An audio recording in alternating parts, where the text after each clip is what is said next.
Assalamualaikum warahmatullahi wabarakatuh. Alhamdulillahi rabbil alamin, wal aqibatu lil muttaqin, wala udwana illa 'alal zalimin. Asyhadu an la ilaha illallah wahdahu la syarika lah, al-malikul haqqul mubin, wa asyhadu anna sayyidana wa nabiyyana Muhammadan abduhu wa rasuluh, shadiqul wa'dil amin. Allahumma salli wa sallim wa barik ala sayyidina wa nabiyyina Muhammad sayyidil mursalin abil qasimil amin wa ala alihi wa sahbihi ajma'in. Amma ba'du. Hadratal mukarramin wal muhtaramin, para alim, para ulama, para asatidz, para imam, para khatib, para tokoh-tokoh agama yang saya takzimi, para tokoh masyarakat yang hadir di subuh ini yang saya hormati, bapak-bapak, ibu-ibu, saudara-saudara segenap jemaah Masjid Raya Mujahidin yang dimuliakan Allah, pendengar radio dakwah Mujahidin dimanapun berada yang berbahagia, segenap pemirsa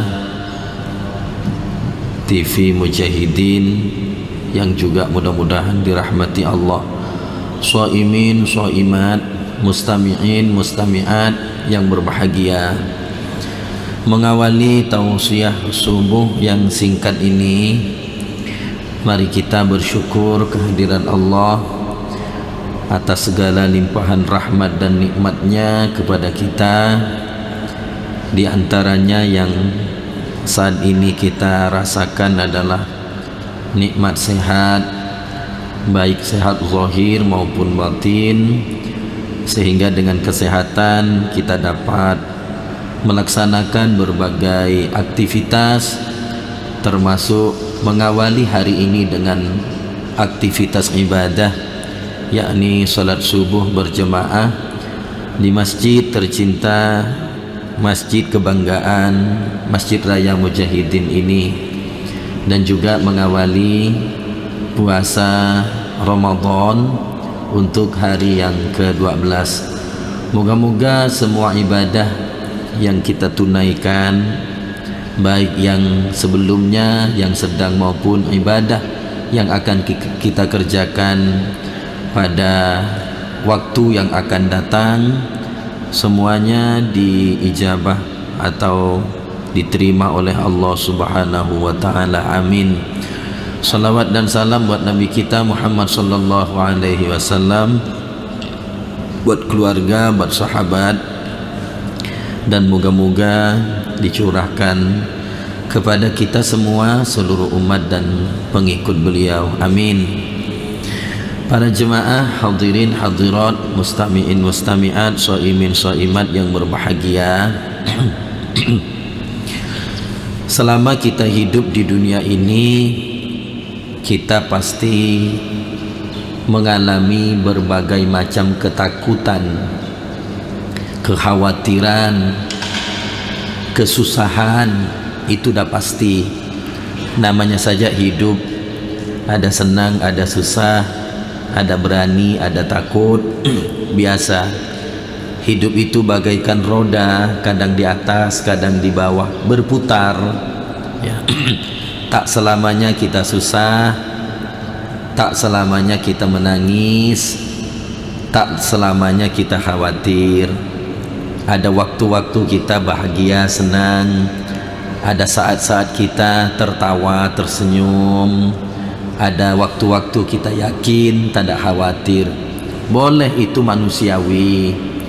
Kita boleh susah, tak punya duit, boleh susah, nggak apa-apa. Itu manusiawi, biasa. Tak punya duit, susah, itu biasa.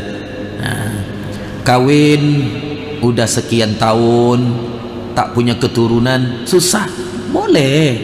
ya, itu manusiawi namanya, ya. Dagangannya takut tak laku, boleh, takut susah boleh, tidak ada masalah.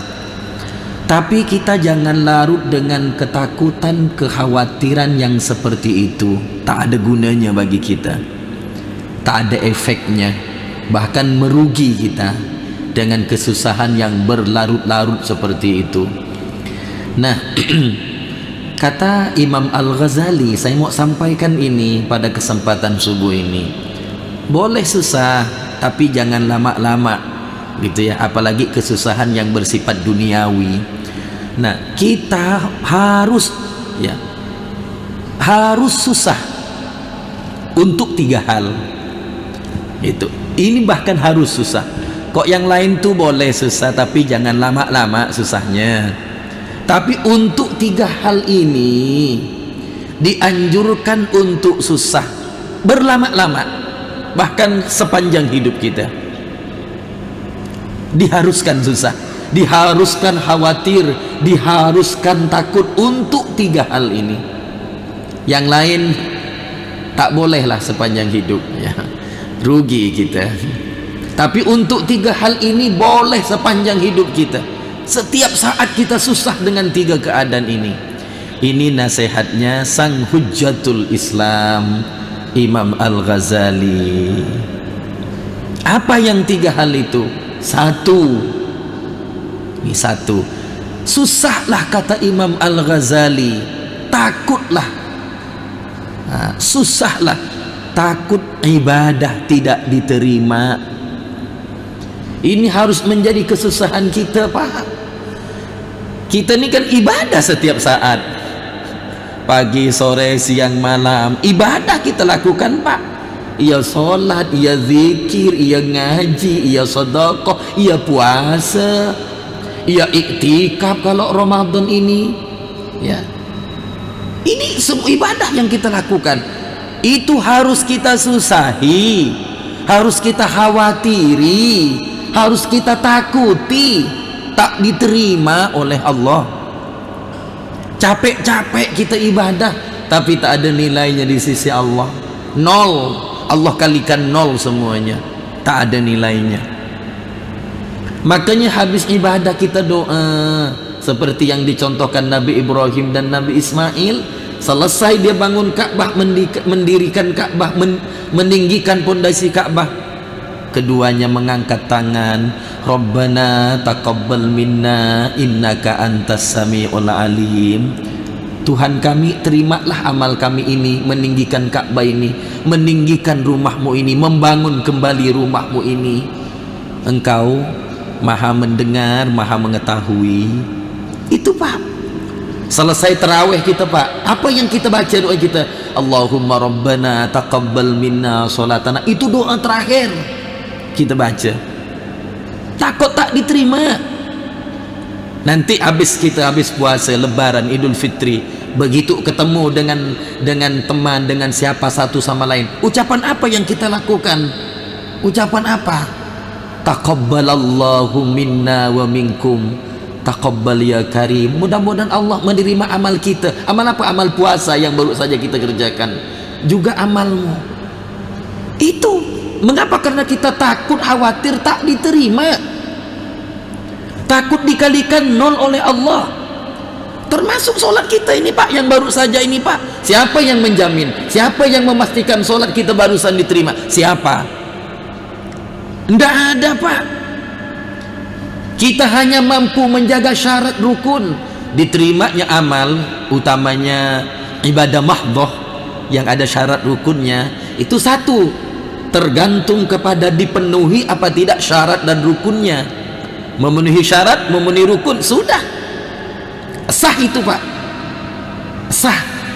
Tetapi diterima apa enggak, itu bukan urusan lahiriah, bukan urusan zohiriah. Syarat dan rukun itu urusan zohiriah. Tapi masalah qabul apa tidak, diijabah apa tidak, urusan sini nih, urusan hati nih. Di sini ada yang disebut dengan rukun qalbiyah, dipenuhi apa tidak. Kalau rukun qauliyah, rukun qauli, rukun fi'li itu gampang Pak, bisa dipelajari di buku-buku fikih, kita bisa belajar. Tapi ini nih rukun qalbi, ini yang sulit. Dan itu tak tergantung apakah orang itu awam, alim, tidak tergantung. Kalau syarat rukun itu Pak, yang tak tahu syarat rukun itu mungkin karena awam, tak belajar dia Pak. Tapi kalau persoalan ini Pak, bukan tergantung awam atau alimnya seseorang. Di sini makanya kata Rasulullah, innamal a'malu binniyat, sesungguhnya amal itu tergantung niatnya. Wa innama likulli imri'in ma nawa, dan tiap-tiap orang itu akan mendapat dari apa yang diniatkannya. Tergantung kepada itu. Syarat dan rukun bisa kita penuhi Pak, tapi ini siapa yang tahu? Hanya Allah yang tahu. Dan itu Pak, tergantung kepada itu diterima apa tidak. Di sini nah, saya mau cerita sebuah hadis yang agak panjang. Nanti kata Rasulullah, hadis ini diriwayatkan oleh Imam Muslim, nanti yang pertama-tama diperiksa dari kelompok manusia itu adalah orang-orang yang mati syahid, para mujahidin fi sabilillah, orang-orang yang berjuang, berperang menegakkan agama Allah. Kelompok ini mendapatkan penghormatan untuk diperiksa terlebih dahulu. Kata Rasulullah, dipanggil oleh Allah satu persatu, apa amalmu di dunia? Mujahid ini berkata, engkau tahu ya Allah, aku berjuang menegakkan kalimahmu, aku berjuang menyebarkan Islam, aku bertempur di medan pertempuran, di medan perang, sampai aku mati luka-luka, sampai aku syahid di medan pertempuran. Apa kata Allah? Bual kau, bohong kau, bohong. Kau berjuang menegakkan, berjuang berperang di medan pertempuran bukan karena Allah, bukan karena aku, kata Allah, tapi karena engkau kepengin dicap sebagai seorang pemberani, sebagai seorang jago. Malaikat seret dia, masukkan ke neraka, kata Allah. Di sini Pak, bukan pandainya dia memainkan pedang, bukan itu, bukan berapa banyak dia dapat membunuh orang kafir, bukan itu. Tapi di sini selesai kelompok mujahid, dipanggil. Ini yang ngeri-ngeri nih Pak, ngeri-ngeri. Ini terkait dengan saya, terkait dengan Pak Sumardi, imam kita nih. Ngeri nih, nomor 2 nih. Apa? Dipanggil kelompok yang nuntut ilmu dan mengajarkannya, dai. Sekaligus di situ dipanggil qori, pembaca Al-Quran. Ditanya, apa kerjamu, apa amalmu di dunia? Ya Allah, aku nuntut ilmu dan aku menyebarkan ilmu itu supaya ilmu itu bermanfaat. Kau kata Allah, aku mengaji ya Allah, aku menghafalkan Al-Quran sampai-sampai aku mendapatkan gelar hafiz, penghafal Quran. Apa jawaban Allah? Bohong kau dusta. Kau mengerjakan itu semua karena engkau kepengin dicap sebagai seorang yang alim dan qori, bukan untuk aku, kata Allah. Malaikat seret dia, masukkan ke neraka. Tak ada gunanya. Ini Pak, ngeri Pak, ngeri. Kita hanya dianggap mengejar tepuk tangan orang, mengejar pujian orang. Kalau bagi saya Pak yang awam, gampang ya. Ini penceramah ini nih, dai ini nih, karena Allah, karena apa? Gampang. Mungkin saya dengan Bapak sama. Indikatornya, mencari indikasi orang ini karena Allah, karena apa? Gampang. Kalau ada seorang dai Pak, dai kaliber level nasional misalnya, dipanggil lalu meletakkan tarif, aku mau datang tapi tolong siapkan sekian, ini indikasi Pak, bukan karena Allah. Dan itu banyak yang seperti ini. kami dari panitia ini, panitia itu kepengen mendatangkan ini, kita hubungilah manajemennya, tapi Pak tolong siapkan Pak 50 juta. Nah, ini indikasi Pak, bukan lillah, tapi ada lain yang dikejarnya. Nah, kalau imam ini, nyon sewu minta maaf dengan para imam, kok saya nih Pak, kok saya ngukurnya kalau imam kita yang biasa, saya jadi imam Pak, setiap malam saya jadi imam terawih, keliling kemana-mana. Nah, gampang ngukurnya karena Allah, karena bukan. Kalau kita jadi imam, kita membaca surah panjang, luar biasa panjangnya, luar biasa lamanya solat, tetapi begitu giliran solat sendirian cepat dia solatnya, ini indikasi. Nabi kata begitu. Nabi kalau solat ringan ketika memimpin, tapi kalau sholat sendirian sampai bengkak kakinya, indikasi. Hati-hati kita yang jadi imam nih. Bagi saya, kok saya ukurannya Pak, kalau sholat isya misalnya atau tarawih, kita tinggal lihat, kalau dia membaca Al-Fatihah dan surah di rakaat pertama dan kedua, begitu panjangnya, begitu belagunya, begitu begayanya, begitu tartilnya. Tapi giliran masuk rakaat ketiga dan keempat, kita baru Ar-Rahmanir Rahim dia sudah ruku. Ini indikasi kok buat saya.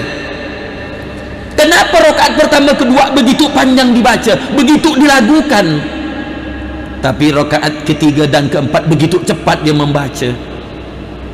Apa sebab? Padahal bedanya cuma jahar dan sir, mestinya cara membacanya sama. Nah, ini bagi saya Pak, mungkin Bapak ukurannya beda. Kok bagi saya jangan-jangan dia nih rakaat pertama dan kedua kepengen didengar suaranya, kepengen dianggap oh bagus lagunya, bagus suaranya, sementara giliran pada rakaat ketiga dan keempat karena tak didengar oleh orang, dia baca sekilat mungkin, secepat mungkin. Ini indikasi. Ini buat saya nih Pak, yang sering imam, tak buat yang lain.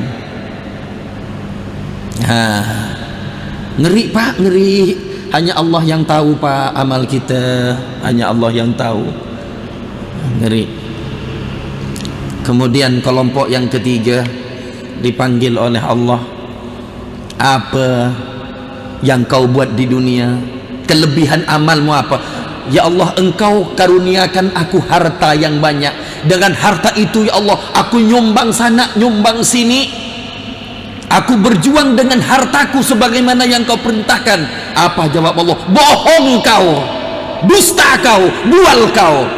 Kau nyumbangkan hartamu itu tak lain tak bukan karena engkau kepengin dicap sebagai orang dermawan, bukan berjuang untuk aku, kata Allah.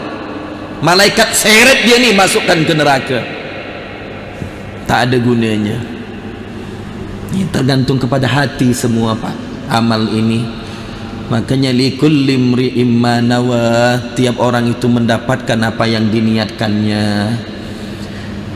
Jadi itu susahlah, kata Imam Al-Ghazali. Takut amal demi amal yang kita lakukan nih Pak masuk dalam kategori ini. Wa qadimna ila ma amilu min amalin faja'alnahu haba'an mansura. Nanti akan kuperlakukan amal-amal mereka, lalu aku jadikan amal-amal mereka itu seperti debu yang berterbangan, tak ada nilainya, tak ada beratnya sedikit pun. Jadi ngeri. Yang datang jauh-jauh selama bulan Ramadan ini, mungkin ada datang dari Ketapang, dari Kepas Hulu, dari Sambas, datang ke sini. Niatnya untuk apa? Luruskan niat, karena di situ pentingnya niat. Bukan nawaitunya Pak, bukan usollinya Pak, bukan itu. Tapi di sini an-niyatu fil qalbi, niat itu di dalam hati. An-niyatu qasdus syai', niat itu tujuan sesuatu yang kita lakukan itu untuk apa? Di situ letaknya. Bukan lafaz usollinya, bukan lafaz nawaitunya, bukan itu. Itu cuma lafaz, cuma talafuz saja. Tapi intinya yang di sini, yang di hati, yang terdapat di hati sanubari kita, dan hanya Allah yang tahu tentang itu. Itu harus susah kita. Yang kedua, susahlah, kata Imam Al-Ghazali, kalau dosa kita tak diampuni. Aduh Pak, kalau sampai dosa kita yang kita lakukan ni tak diampuni ni Pak, mau kemana kita Pak? Mau kemana? Kita ni setiap hari ni Pak, jujurlah kita ni Pak, kan memproduksi dosa Pak, sadar atau tidak Pak? Kalau tak dosa dari mulut, dosa dari mata. Kalau tak dosa dari mata, dosa dari telinga. Kalau tak dosa dari kaki, dosa dari tangan. Setiap saat kita memproduksi dosa. Kalau pada akhir hidup kita dosa-dosa ini tak diampuni, mau kemana kita Pak? Mau kemana? Allah, sakit kita Pak. Innahu may ya'ti rabbahu mujriman. Siapa-siapa, kata Allah, yang kembali kepada Tuhannya mujriman, masih punya dosa, fa inna lahu jahannam la yamutu fiha wa la yahya. Balasannya adalah jahannam, tak hidup tak mati di dalamnya. Sakit kita, tak ada balasan lain. Makanya setiap saat kita memang harus istighfar. Mari kita nyontoh Nabi Pak, yang tak kurang 100 kali sehari semalam tu beristighfar.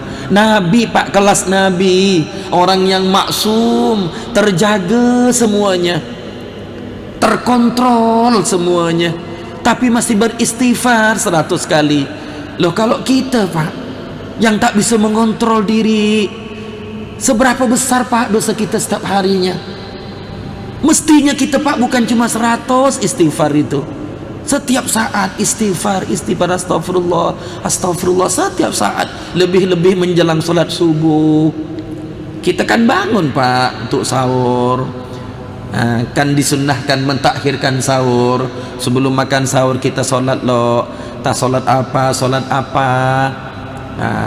Sambil menunggu waktu sahur yang tepat di akhir, kita istighfar loh banyak-banyak, astagfirullahalazim, atau pendek saja, astagfirullah, astagfirullah, astagfirullah. Tak sampai 5 menit dah 100 Pak. Hanya dengan cara itu Pak bisa menggugurkan dosa-dosa kita ya. Terakhir, takutlah, kata Imam Al-Ghazali, khawatirlah, takut iman kita dicabut oleh Allah sebelum meninggal. Takutlah itu, khawatirlah dengan itu, khawatirlah. Takut Pak, tidak ada jaminan kita nih Pak.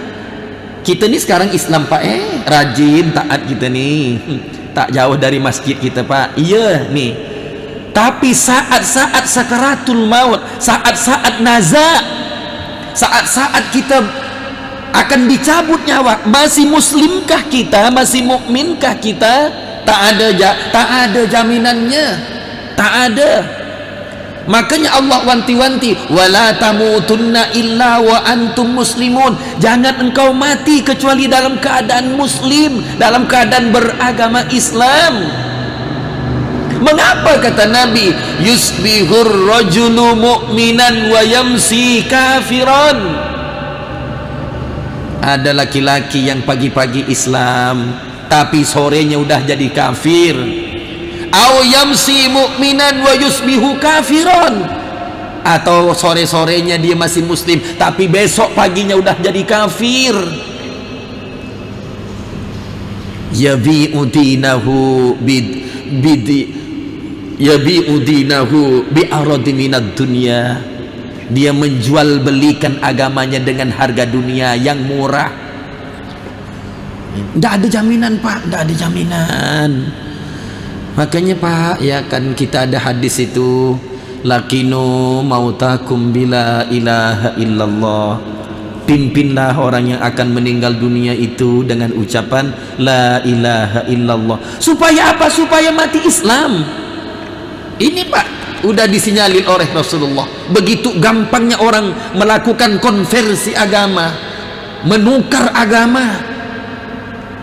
Muslim dia bagus, anaknya orang taat, bapaknya tak jauh dari masjid, lalu pindah Kristen gara-gara perempuan. gara-gara kawin cerai dengan Kristen. Tak lama dia masuk Hindu, kawin dengan orang Hindu, lalu berganti lagi gara-gara kawin sama Amoy, ganti Konghucu.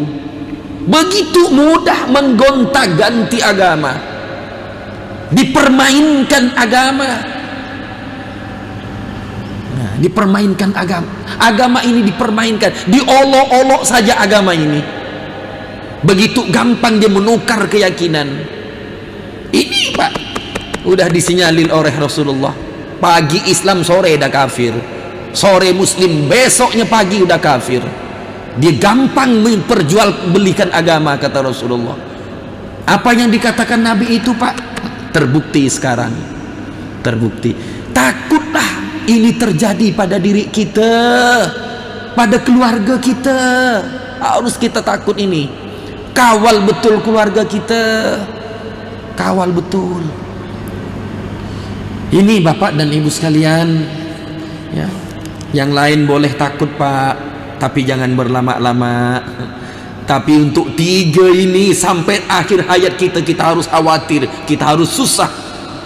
Takut kita mengalami yang 3 hal ini. Percuma apa yang kita kerjakan, apa yang kita perjuangkan selama kita hidup, kalau ujung-ujungnya kita mengalami ini. Terima kasih Bapak dan Ibu sekalian, soimin soiman. Apa yang dapat saya sampaikan ini sekelumit, pendek memang, tapi mudah-mudahan bermanfaat, khususnya buat saya sendiri. Mohon maaf andai kata ada hal-hal tak berkenan. Mudah-mudahan semua ibadah kita, baik ibadah lahir maupun ibadah batin, semuanya diterima oleh Allah Subhanahu wa ta'ala. Amin ya rabbal alamin. Billahi taufiq wal hidayah. Wassalamualaikum warahmatullahi wabarakatuh.